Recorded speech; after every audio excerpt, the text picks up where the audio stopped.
Hello, magical creatures, and welcome to Around the Cauldron. I am your host, Zechariah the Witch, and we're back for another episode where we have cross-table conversations. Well, in this case, across the cauldron, or in this case, across the internet, because we're not in person.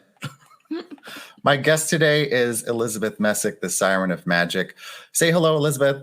Hello, everyone. And I clearly don't have your bio in front of me or an intro for you. So tell everybody who's listening about yourself really quickly. Who are you? Hi. Where are you from? What's the sitch? What's the sitch? I am currently living in Los Angeles. I'm from Orange County, which is about 40 minutes away. I am a magician and I'm also a singer, and I like to implement the two because they're both my loves. Yes. Yeah, that's actually that's how we met. I was performing and I was hosting and performing in a show called The Raven Society, and Elizabeth got hired as a performer to do magic, and I was immediately captivated by Elizabeth's magic, both internally and externally. So I was like, "Hey, can we be friends?" No, it was literally love at first. It was love at first tea party. Like, let me tell you. It was great. Yeah. Instant friends. And I'm so happy that we got to connect. Yeah, me too. Mm-hmm. I'm also grateful that you're here. So thanks for being here. Thank you for having me. I'm so excited. I'm getting a lot of really badass females and female presenting types on my show this year. And I don't know if I'm doing it. I don't know if I'm doing it intentionally, but I feel more drawn to women who kind of grab life by the balls. And I gotta say, like, I was excited to have you on here because you're one of the only female magicians that I know. And especially as a witch, like, talking about magic, people are like, oh, you mean like Harry Potter shit or like wands and athames and like spell crafting. I'm like, well, there's magic with the K that a lot of the proper people use for magic and ritual. Or there's, sleight of hand, illusion, presenting that idea of mesmerism and intrigue. And I don't see it a lot with women. At least it's not as popular in media or on TV. And I'm just really glad that like you're here to put your voice out there and get people familiarized with what you do. So that brings me to my first question. Are you ready? Yes, I'm ready. What is it that drew you to magic? Ooh, this is a fun one. So it all started when I was around 9 years old, and I was a little antisocial as a kid, and I loved to read books such as Harry Potter, speaking of the devil, and Matilda, and I just really immersed myself in these books. And I was also really obsessed with spy gear. And so I used to watch this show called The Masked Magician with Val Valentino. And now I know that yep. Now I know it's not so good of a show if you're a magician. But yeah, so I really wanted to like delve into that world of magic and never leave those stories. And so I got my first magic kit as a kid. There's actually a video of me opening up my present from Santa, and it was like a karaoke machine and a magic kit, and like the birth of the Siren of Magic. So it was a way for me to escape the reality of my childhood, which was, didn't have many friends. Mm-hmm. Yeah. So it sounds like it took you on a journey of, a discovery of yourself and what kind of, in some ways, made you feel more empowered or more in tune with yourself. Am I right? Yes. As a child, I didn't realize that that's what it was, but yes, that is what it was. And it was also a way for me to be able to talk to people too. It's like, I have these tricks. Do you want to see them? It's almost like a big icebreaker. Yeah. Yeah. Unfortunately, I know a lot of men who use it as a way to hit on chicks. Oh my God. You know what though? I got to tell you, like, it goes the same on the other end of the spectrum, the other side of magic, like the being a psychic or a witch. It's mm-hmm. almost the same, where it's like you have these abilities or things that you can sense about people. And then everybody thinks it's like a a parlor trick, or they think that it's like something that you can just use in order to engage with the people in a party situation. Like, oh, read my palm. What do you see about me? And it's like, oh God. So, I mean, Yeah. I kind of get what you're saying. Do you think that in being a magician, it's led you to believe in real magic, like the supernatural? Oh, that's a good question. I think, I don't know about the supernatural, but for me, real magic are just like little moments in life, little serendipitous moments. And a lot of with my journey in magic, there has been a lot of serendipity. Um, and it's, also being able to transform a curmudgeon type of person and transform them into a childlike sense of wonder, if only for a little moment. That's real magic to me. But you're talking about like supernatural ghost type stuff.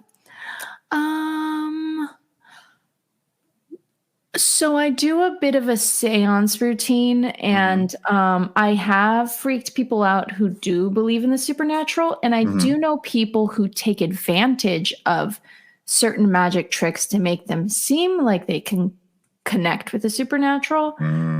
So in that kind of way, I do know a few con artists, but my connection with the supernatural has nothing to do with me performing magic. Yeah. No, that makes sense. I actually was going to say it almost sounds like being a magician has made you more of a realist, because you can kind of see through a lot of illusions and a lot of false identity in a way. It's almost like it's given you therapy in a way to like perceive the world in a different way. Yes, actually, magic is my therapy, magic and music, and I tell my story by way of performing magic. What are some of your, I mean, I already know this, but people listening don't. What are some of your favorite go-to songs to utilize when you're doing magic?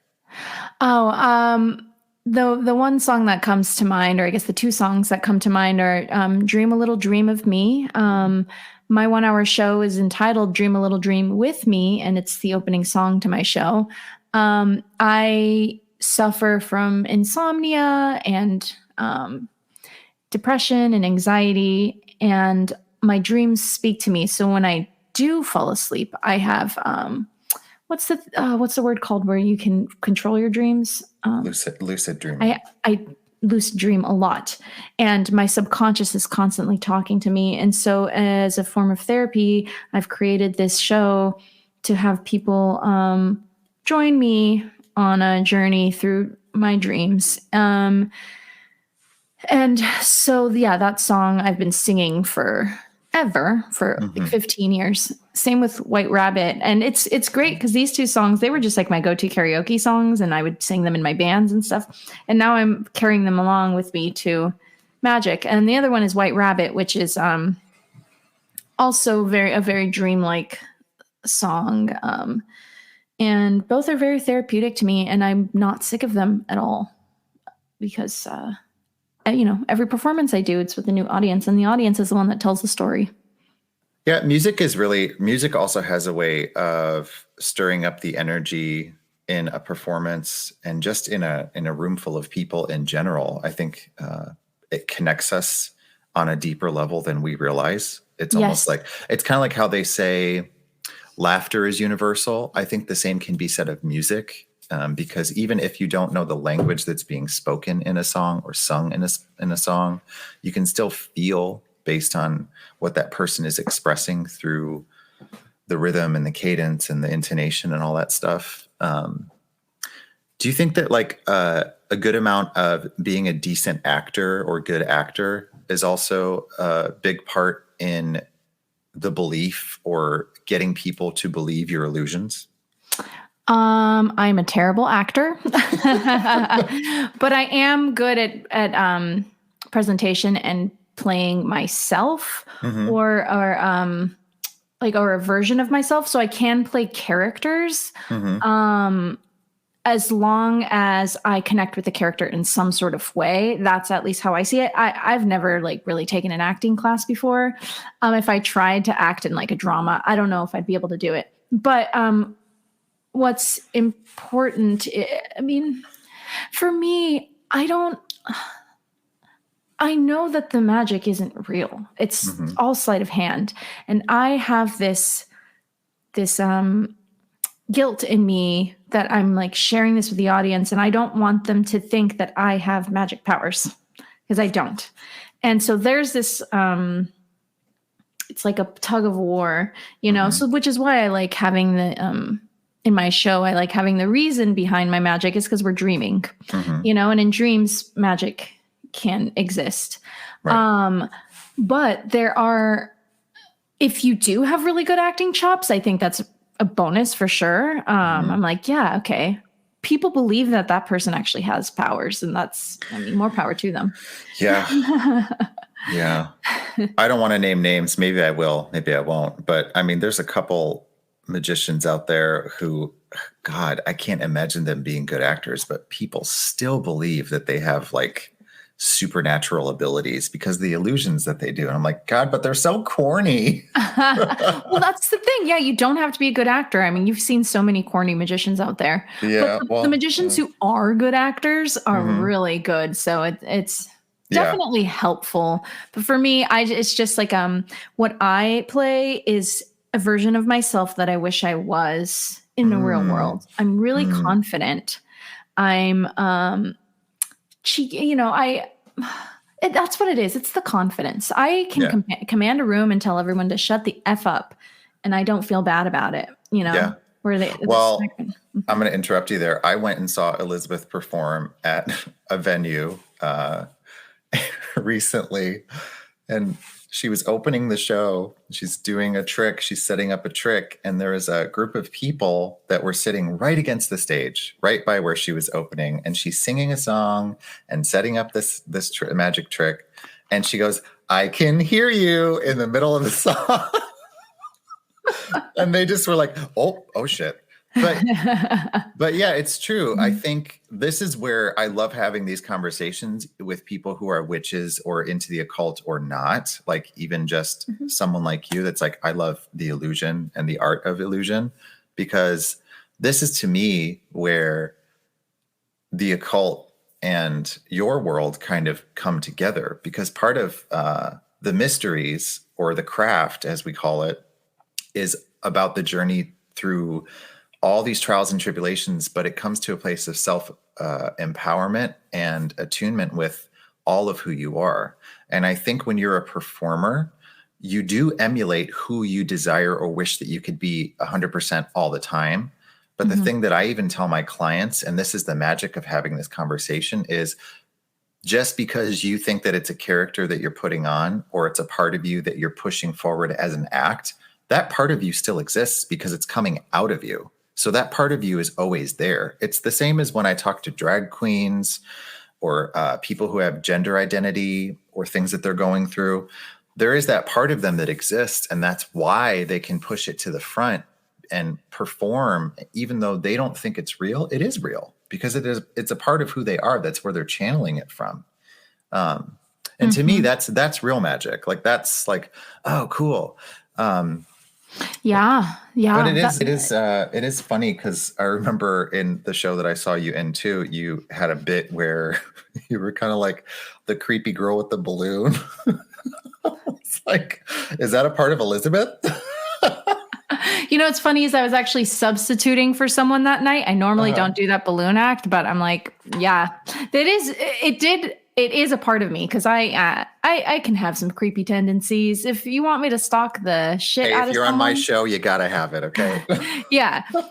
If you want me to stalk the shit out of someone for you, I will. Yeah. I mean, come on. We were in a dark high tea event called the Raven Society. I think we're both a little spooky. Yeah. So. Yeah, it's pretty wild. Like, I feel so good when I'm on stage. It's that adrenaline. Like, it transcends sickness. It transcends my anxiety. normally I need to go diarrhea before I perform. And then all of a sudden I get so anxious. And then when I'm up there, it's just all gone. And if I'm wearing heels, my feet stop hurting. I'm not cold anymore. I can look people in the eyes. Like I have a difficulty looking people in the eyes. And so lately I've been doing these exercises where I will stare at a friend for 5 minutes in the eyes. Next time I see you, we should do it. And it's really helpful. I did that recently. Oh, that's so weird. I just got creeped out. I just did that with one of my guy friends. Because I've been stalking you. That's why I fuck off. I just did it recently with one of my straight guy friends, and he kept joking with me the entire time we're staring into each other's eyes. He's like, "Yeah, I don't feel anything in my dick right now." I was like, "Shut up. That's not what this is about." How long did you guys stare at each other for? 5 minutes. Yeah. Oh wow, you also did the 5-minute thing. Yeah. Well, I do that with intimate partners too, because for me, and I think this is something interesting that I didn't know we had in common. I'm a person that struggles with depression and extreme anxiety issues. So for me, part of a deep, intimate eye contact with someone that I trust helps me take down that weird anxiety wall that I put up that makes me panic and my brain goes in a million directions at once. It helps me focus on one thing. So I'll even tell my partner, I'm like, can we do 4 or 5 minutes? And when we do, I feel 100% better. Like it completely shifts my mood. That's amazing. But it's got to be with people that you trust, or you're trying to build a deeper level of trust with them, I think. And I don't recommend it to everybody who's listening, because some people can't handle it. It can be very intense, and it can really, I remember the first time I witnessed 2 people do it. It was in a hypnosis class, and they started crying because they had never done that. And they had been friends for like 6 years, and they both started crying. And they were just like, "Oh, I never knew." Like, I never knew. It's like, whoa, yeah.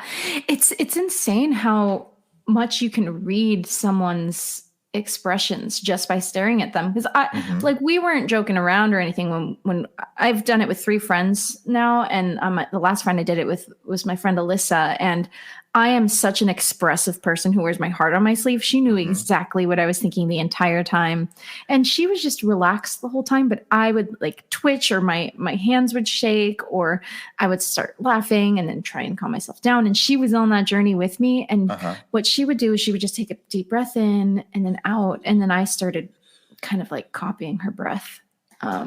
It's pretty crazy, the nonverbal communication you have there. And you really see the person for who they are. And that's what's so scary about it, because I am still working on accepting myself and who I am. And I'm on the journey of like mental health and figuring out, like, do I have ADHD? Why am I so depressed all the time?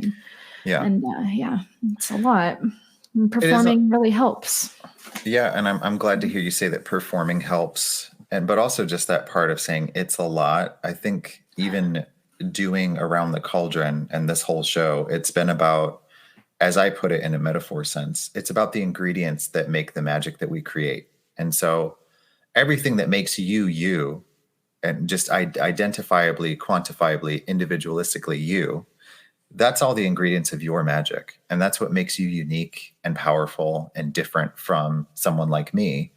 But when those 2 worlds blend together, it's like interesting to me, the types of conversations that can emerge, the questions that you can think of, the answers that come out of your mouth, and it's all about just listening and being receptive and laughing. And so again, I'm glad that you're on here and you're being very open about all of these things, because there's probably somebody listening right now that's like, "Oh man, I've always wanted to be a magician, or I always wanted to perform, and I have anxiety," and that's great for somebody like that to hear that. Because it's encouraging. It's like, if we can do it, you can too. Oh, seriously. I mean, when people see my social media and they just think that I'm such a happy camper, like my life is perfect, blah, blah, blah. And I'm like, oh no. No. Every morning it takes me a long time to get out of bed. And I cry almost every day, Oh. Not in a sad way. I just do. Sometimes it's because I'm happy. Sometimes because I'm sad. Sometimes it's because I'm Sometimes you're apathetic. just feeling feelings. Yeah. You're just feeling the feelings. That's how anxiety and depression work. It's sometimes like, hey, this thing is here. You have to deal with it now. Yeah. And the worst is when I have a lot to do. Oh my God, I know. But you have to hold yourself accountable because, we're freelancers. And so I'll have like 8 hours to do it and I won't do it until 2 hours left. Yeah. Yes. Yeah, I mean, that's a whole other conversation that I don't want to get into right now, but I totally can understand. So yes, you can do it. You can do it. Trust me. If you want to do magic, you can do it. You can help us in the rally. Where were we? So magic, the occult, merging of worlds. Tell me what it's like. Because this is for the women or female identifying listeners out there. What the fuck is it like being a female magician in a very male-dominated career circle? Oh boy, that is what is it like? Very loaded question. Well, I'll start with the first thing you can think of. Okay, the first thing I can think of was my trip to Ohio. I went to Ohio about a week ago. I'm so sorry. Yeah, 2 boys have broken my heart who have been from Ohio. I shouldn't have gone, but it was about 300 people, mainly men. I think I met 4 women, and it was a lot. And the thing is, so 4 women out of over 200 people. Is that what you're saying? Yeah, there were more women there, like a lot of wives and stuff but like those are not actual. Those are the people that I met. Magicians. I met 2 female magicians and 2 women who were like daughters of magicians. Wow. Those are and there were other females there, but I thought that I was going to know people at this convention because normally on the West Coast, I know a lot of people, but like East Coast, Midwest, like totally different magic scene. Okay. And the first 2 days I was completely depressed and I wanted to go home because no one knew who I was. And there was a lot of, how do you say it? Not condensation, condescension, condescension, a lot of condescending remarks. And like I had a few creepy people hit on me. Not to interrupt you, was the condescending coming from male magicians? Coming from male hobbyist magicians. Oh, so not even like real, I'm on stage performing all the time, but just like I have a couple bags of like magic gear and I just like to do this at friends' parties. Yes. Okay. And I had to shut a few of them up real fast. And I did meet a really great group of male magicians from New York who like were totally on my side. And they're like, let's give you a code phrase. The code phrase was, do you have your room key? And so there was this one guy in particular who was following me around, and I had a couple of guys come up to me. Do you have your room key? No, let's go. It was just incredibly overwhelming. And that was just like one small thing, but more specific examples are from people who I know. Yeah. And the more successful I get, the more unsolicited comments that I get. Is it related to magic or is it just because you're a woman? A lot of it's all kind of everything. Obviously I've gotten body remarks. A lot of body remarks, a lot of things people, like I don't deserve it. Like they don't say you don't deserve this, but just like, oh, how did you get the gig? A lot of questions, people wanting to be my friend, for the wrong reasons. And I have wanted to leave magic many times, because I felt like I wasn't worthy of it. But I'm trying to push through because every time I want to quit, there's a new opportunity. And I feel like I would be way more ahead of the game if I didn't give a fuck about people's feelings. But I do. And that's an issue that I'm trying to figure out myself. But it is very male dominated world, unfortunately. Yeah, it sounds like it doesn't matter where you go in the magic world as a magician, like whether you're on the East Coast, the Midwest, or on the West Coast in America. It sounds like everybody's got an opinion that you didn't ask for. Mm-hmm. Everybody's fucking condescending. And everybody wants to tell you how you should look, how you should think, how you should feel, and what you should present to the world when you're on stage. So yeah, or the unsolicited like touching and harassing. Oh, see, that's there's fucking, that too. That's fucking whack. Like, God, just for anyone who's listening, like, consent is sexy, but it should just be an unspoken thing. Like, if you don't know a person, don't fucking touch them when you're talking to them. Like, it's creepy. Yeah. Ugh. And they can get away with so much. And there's a lot of male magicians who just have really creepy scripts that no one really questions. Man. And there's that as well, like having to save my friends from these guys when we go to the Magic Castle. And I'm like, we don't want to go to this show. And there's like places I have to avoid at the castle, people to avoid. Yeah. Well, and see, that brings me to another area. And I don't want to stay on this topic too long because, but do you think that your world would be different do you think your world would be different as a female magician if it was more dominated by women versus men? Like if it was a 60-40 ratio, like if it was 60% women, 40% dudes. I'm wondering if then it'll become like a catty place. I know, because that's why I'm like, okay, is this a gender thing? Is it a misogyny thing? Or is it just like, because to me, it almost seems like when people there are catty women. Right. And that's the thing is like, even in the drag world, or we call it in the occult, the witch wars, like there are literally witches who will compete and step over each other and strong arm each other to gatekeep and keep other people out of a certain level of success because they can. And it's interesting to me that it exists in, a lot of other areas of when you work for yourself, you're creative, you're an artist or anything to that capacity. So I'm really like, just like, what do you think? Do you think that it'd be easier, better, different? What do you think? That's a great question. There are a lot of gatekeepers in magic, or not a lot. I've known a couple of female gatekeepers, and and I totally understand because it is such a male dominated world, and it's like, I get where it's coming from, and I never try and take it personally. If it's 60-40, if it was just like, oh, it's a woman's world, I don't know. I just want it to be a thing where it doesn't matter. But I'm trying to think, okay, what career is there where it's just like equally men, equal woman? Is there? True. I mean, it's a man's world, isn't it? That's what everybody says. Yeah. They say that for a reason.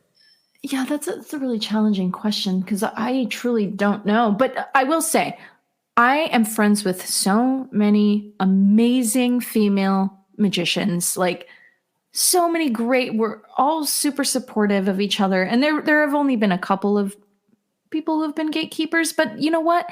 And I understand, like I said, it's not that they're mean or anything like that. It's just, you have to prove your worth. And I get that. I would like to wake up one day and see what the world would be like if magic was mainly women. And I will say too, I benefit from the fact that it is a man's world. I benefit from that, and I do get more gigs because of that. And that's the thing is I have this what's the word? Imposter syndrome. I'm like, did I get this gig because I'm a woman or because I'm good? And the reason I hadn't even auditioned for the castle yet, for the Magic Castle, which is a club in Hollywood for magicians. Number one, I want to make sure my material is amazing and that I get hired because of that. And number two, I don't want to get creeped on by these men who already creep on me. And so when I audition, I'm actually auditioning with my friend Eric, who we're doing like a Peller show together. So I'm like, I just need some sort of protection, because I want to prove myself, and I don't know who I'm proving myself to. I think to myself, but when I'm there and I'm there with a man, it's like it'll kind of filter out these unsolicited comments that I just don't know if I can handle. Yeah. And then, unfortunately, I'm always going to be dealing with that. And so it's more of a mental health issue on my part, is just like knowing how to just wash away those comments.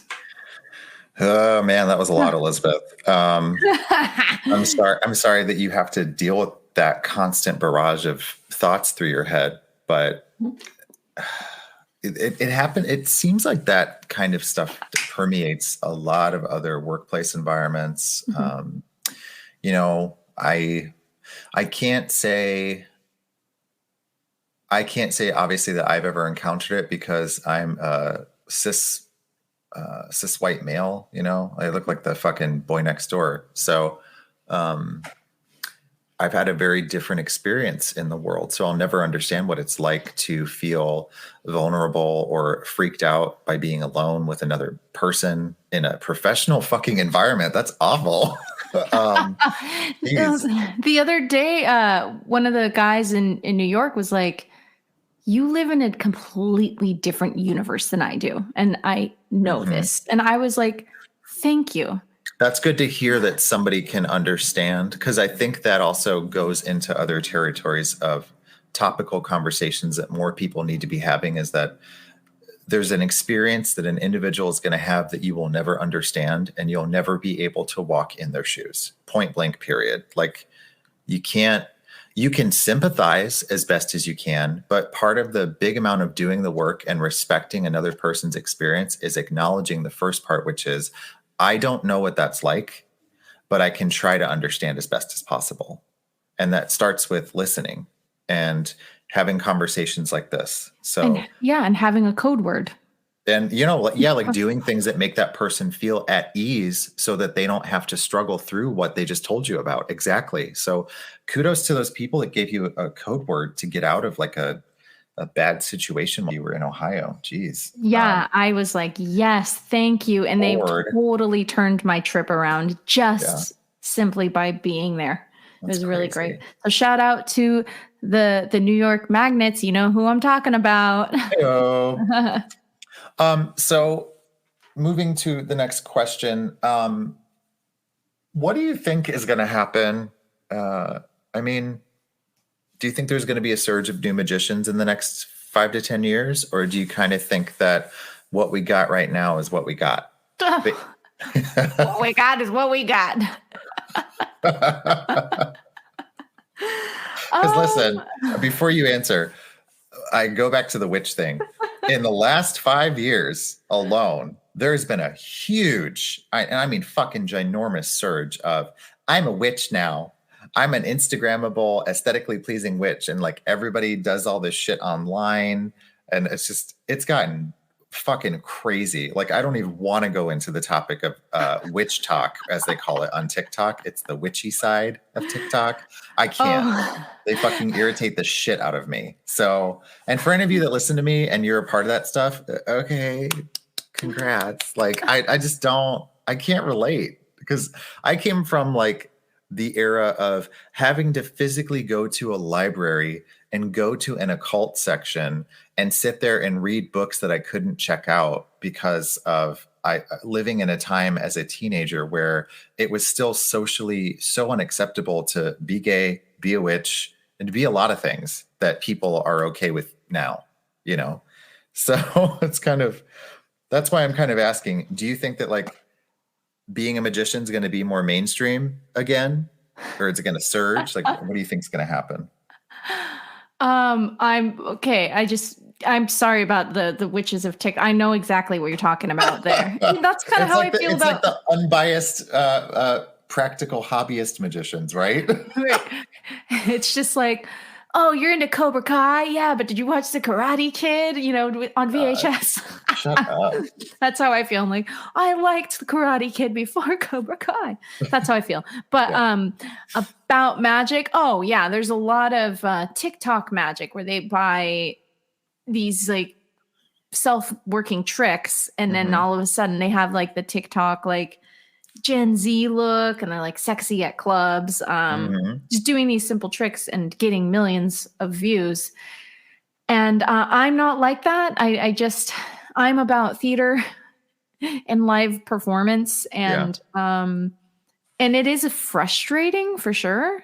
But Hmm. I don't think these people are doing the theaters in the clubs that I want to do. We're just on completely Well, opposite it's ends of the spectrum. I almost feel like I get what you're saying because Yeah. it's like that idea that their light might go bright and quick and but it's going to burn out fast. Like there's a difference between somebody who has staying power, consistency, and has a Mhm. true persona that they bring to the forefront of their art versus a person who's just trending, Yes. you know? And I And- think that's kind of like it goes back to that other question where you answered with how magic, when you first discovered it, helped you find parts of yourself that you could emulate and bring to the front. It's the same with witches too. Like when we find empowerment in our voice and you can hear and see and perceive a true person who has real magic and real power versus a person who's just doing it for the gram. for the gram. Yes. And I've had people tell me like you should do TikTok and all, and I tried. I'm like, I Oh, they would fucking eat your shit up on there. Totally. can't. But do you want to? And that's the No. difference is like when you don't want to and your heart's not in it, then why fucking bother? You know?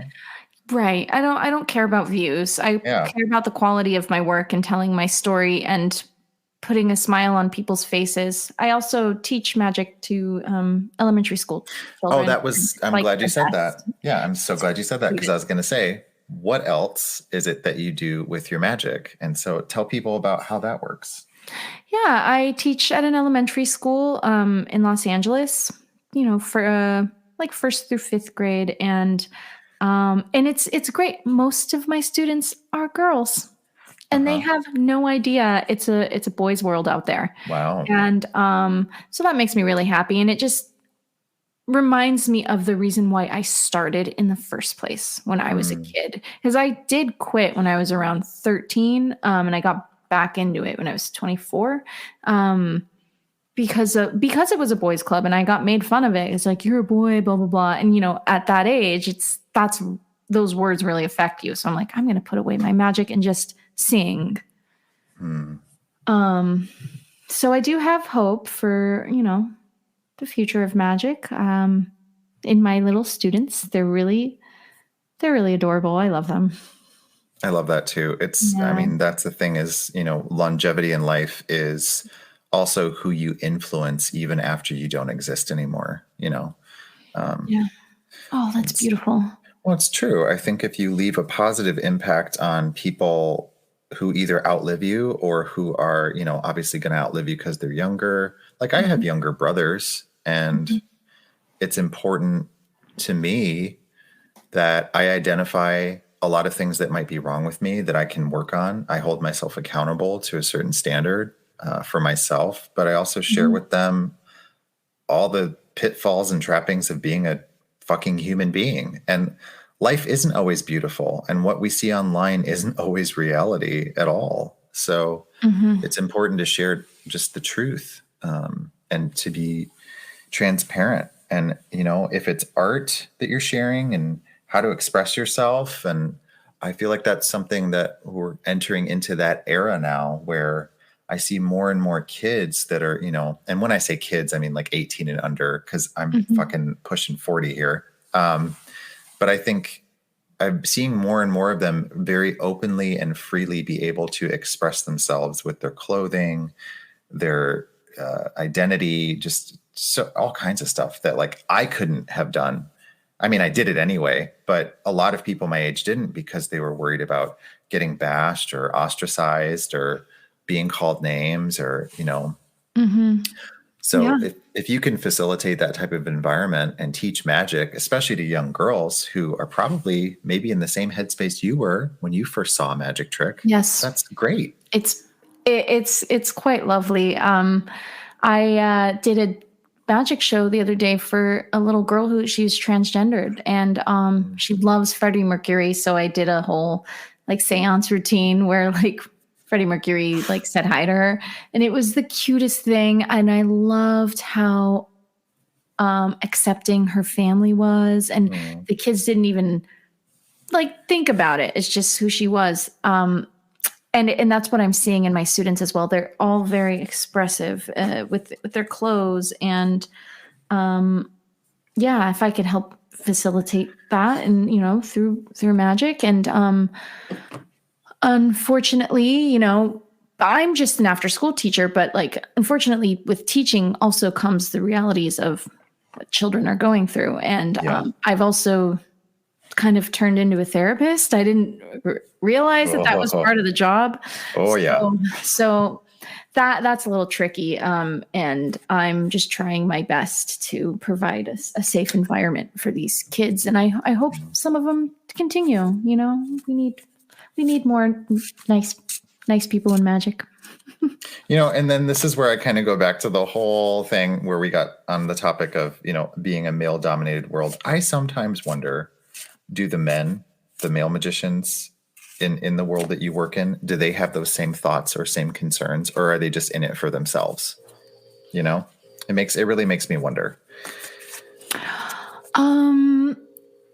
Some of the men do. I will say I do have a lot of really great male friends in the magic world. Some of them do, but for the most part, they do it for themselves, and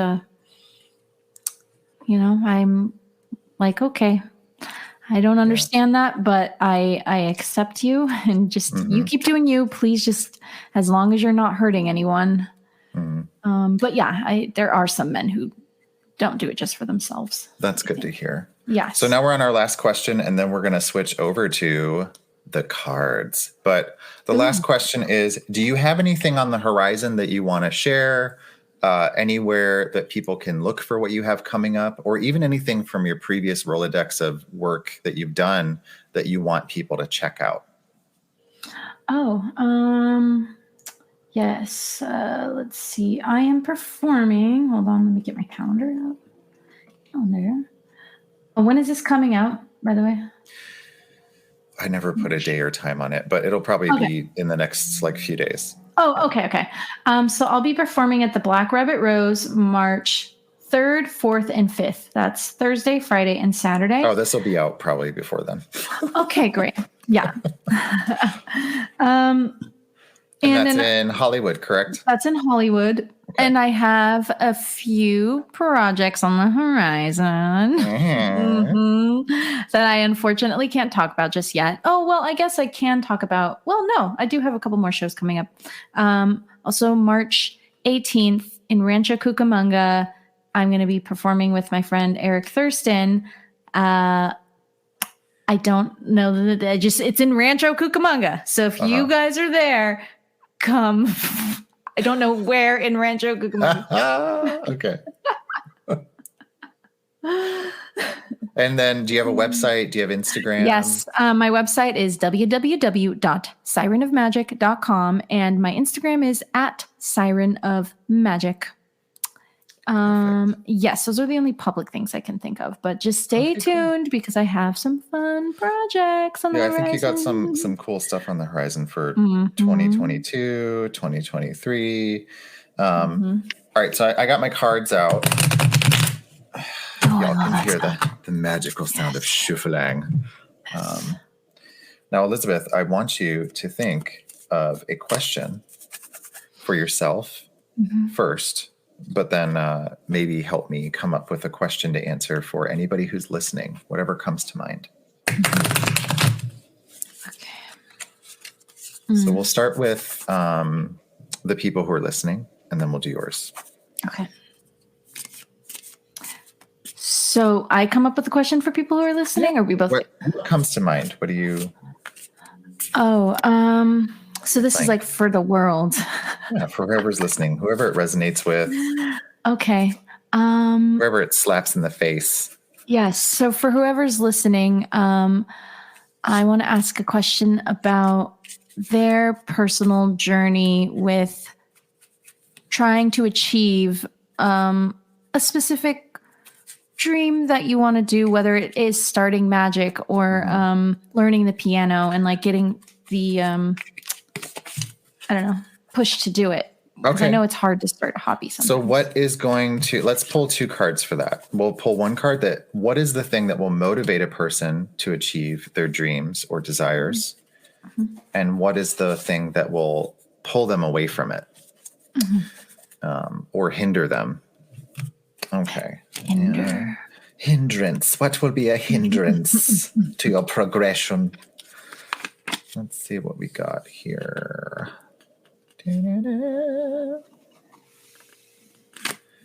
And so let's start with what will help you go towards your dreams, goals, passions.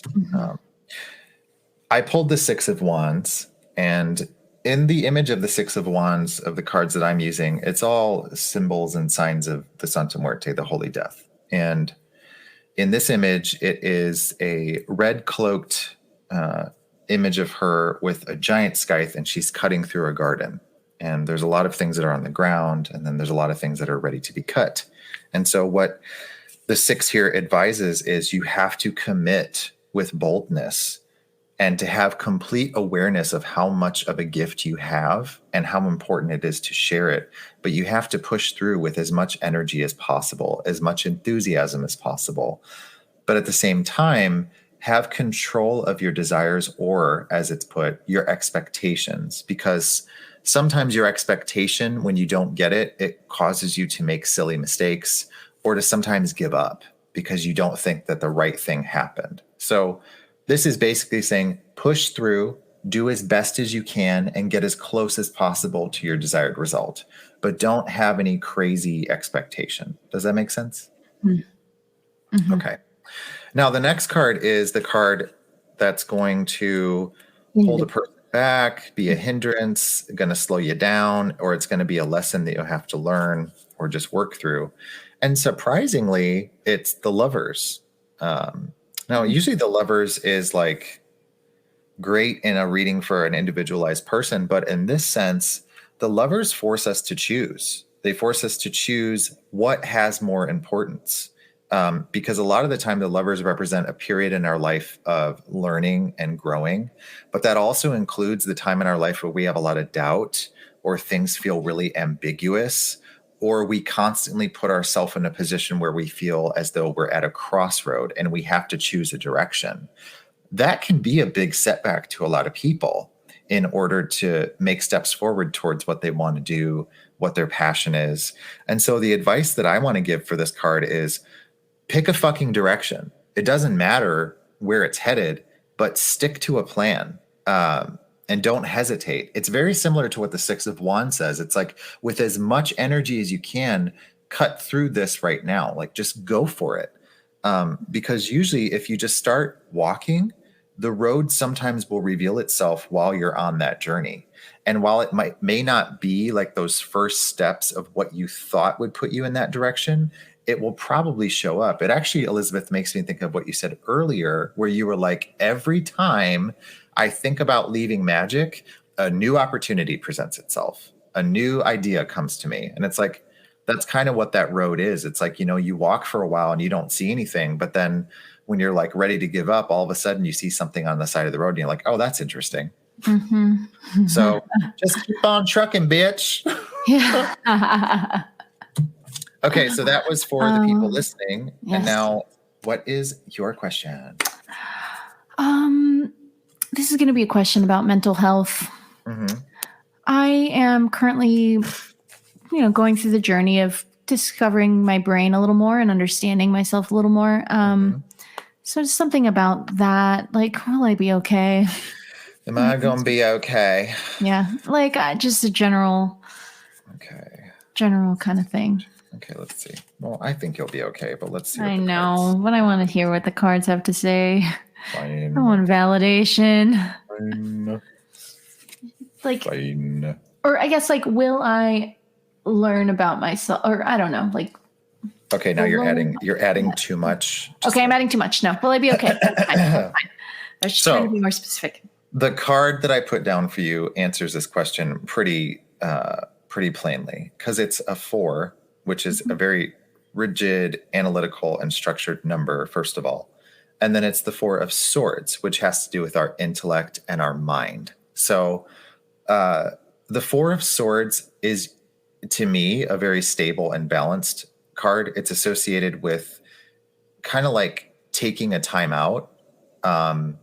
It's allowing ourselves to look at the barriers within our mind and find the things that we've locked away, and we open them in order to learn from them. Does that make sense? So let's say it in a different way. Yeah. Having alone time will teach you a lot about what you actually need to look at within, not without, within. Yeah. So when you say mental health, that is an internal battle that you are fighting yourself. And so this card is basically saying, stay calm and use this as a time to study and think deeply about what you need for yourself, how you can heal, how you can grow. Okay. So you'll be fine. Okay. It doesn't say anything about like it being conflict. However, I will say I don't like this card when you relate it to other people, because sometimes people exploit us when we're vulnerable. And so avoid being exploited. Avoid people taking advantage of you during this time. Avoid people taking advantage of your kindness or your generosity. Like really, really, really make sure that you know the journey that you're on. Make sure you use it as much as you can to the best of your ability to focus on this thing that you find important, which is dealing with your mental health, your emotional health, et cetera, et cetera. Does that make sense? Oh, yeah. I've already made the mistake of being vulnerable to too many people. Well, shit. But I'm working on how to put up boundaries and say no. Yeah. So. Well, thank you for posing the question for those listening. And thank you for the people who are listening and whoever received it. I hope it was helpful.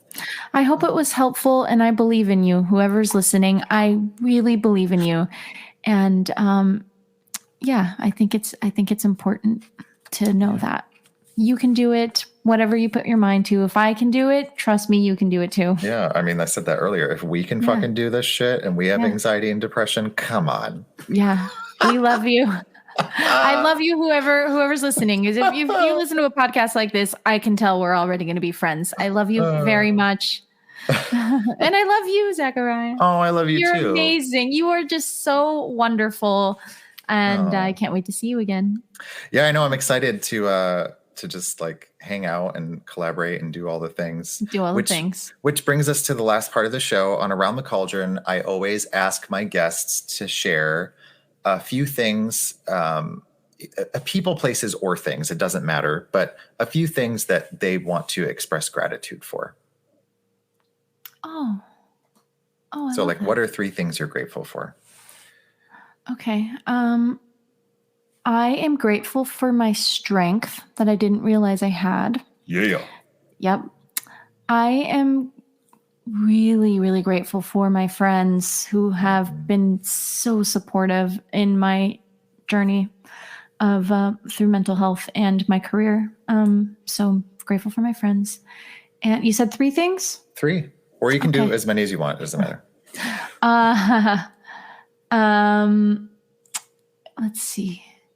My strength, my Your friends. And I'm grateful for having my health, like my physical health and like being able to like walk and dance and sing, and that I'm grateful for that. Hallelujah. I'm going to use the tambourine on that one. Oh, what? That was magic in itself. Because quite honestly, if any of us are listening and we have not been struck by the C word, and if we can still breathe without assistance, I gotta tell you, man, like it's just, we're so lucky to be able to have and do all the things that we're currently a part of. We're so lucky. That's why I always like to share gratitude at the end for anyone who's listening. It's like when you wake up, when you're having a shit day, just pause for a second and go, well, what are some things in my life that I could at least say I'm grateful for just for today? Even though today might have fucking sucked balls, Today And did nobody suck likes balls. sucking on balls, except maybe like certain people that I know who I don't want to name. But it's, it's just like, if you just pause, take a deep breath, and assess your life for a second, just go, okay, I woke up today. I'm grateful for that. Yeah. I'm walking, or I'm mobile in some capacity. I'm grateful for that. You start to alleviate some of that, like, I don't know, sometimes even the sense of ennui or disinterest in life. It's just like, oh, I do have things to be grateful Changes for. your perspective. Oh no, Yeah. thank you for doing that, because I, as you kind of know, had a shit day today, or I guess yesterday, that carried on to today. And this was so helpful, this entire talk, and also me expressing my gratitude. And of course, I'm so grateful for you and your friendship. Oh, well, I'm grateful for you being here. I'll share mine. I'm grateful for you being on here and being so transparent with me, but also because I'm going to upload this online, whoever's listening, because I guarantee you, somebody that's listening is going to be grateful for this conversation. Which I'm also grateful for that too. I'm grateful for all of the people that listen to me blab on and talk to people and just pick their brain and want to talk about weird shit like magic and the occult and the woo-woo culture and all that stuff. And then I am also grateful that, I have a really good support system of people that love me, respect me, and look out for my best interests. And even when I was going through a hard time of, being in denial and not knowing myself, I had a good core group of people that pulled me out of that. And I wouldn't be where I am or who I am today had it not been for a handful of people just believing in me. So, oh, that's beautiful. Yeah, I'm really grateful for that. And I'll add one more. I'm grateful that I can fucking walk now. And I'm not in a hospital anymore. Yes. And my doctor just gave me approval to go back to the gym and do whatever the fuck I want. Tambourine. Woo, woo, woo, woo. She's going to be summer ready. Oh my God. Get ready, bitches. Ready, bitches. Oh my God. Yeah. Well, thank you, Elizabeth, for being on the show. It's been a delight. You have brought your own magical ingredients to the cauldron, and I gotta say, the brew smells good. But thanks for listening, everybody, and please be sure to check out all of Elizabeth's stuff online. Like she said, it's Siren of Magic on Instagram, and you can also find her website, which I will post in the description of this episode. But if you are listening, you're a regular listener, I'm also going to add this last part. Viewer support and listenership is appreciated. And if you can't donate or subscribe as a sponsor, please be sure to check out places where you can send donations as well. I also have Cash App, Venmo, et cetera, because this microphone ain't free. This computer wasn't free. Sitting in my room making a makeshift studio, that wasn't free. So... But our friendship is free. That's all that matters. No, but y'all bitches better fucking Venmo him. Yeah, because I would eventually like to get to a point where I can, send people more than like, hey, go get a cup of coffee for being on my show. I want to fucking pay people to be on my show. Yeah. So, and pay myself, but Of course. All right. Well, have a wonderful day, magical creatures. And we'll see you next time. See you next time. Love you. Bye.